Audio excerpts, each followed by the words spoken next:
তো বন্ধুরা দেখুন, দেখি তো মামনি আজকে কি রান্না করছে। ও নি, এটা কি রান্না করছো? পটল দিয়ে চিংড়ি মাছ দিয়ে রান্না হচ্ছে। বাবা, তুমি কাছে পটল চিংড়িও খাওয়াবা? খাওয়াবো, অল্প লাভ রেখে খাওয়াতে হবে। মানুষ দুটো খাবে, শান্তি পাবে, সেটাই তো মেন। আর এটা কি হচ্ছে? এটা রুই মাছ ভাজা হচ্ছে। আর এখানে ওই যে চারাপোনা।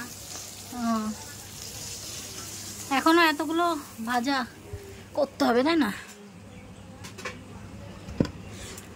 তো জামাই ষষ্ঠী স্পেশাল নাকি পটল চিংড়ি? তাই তো মনে হচ্ছে।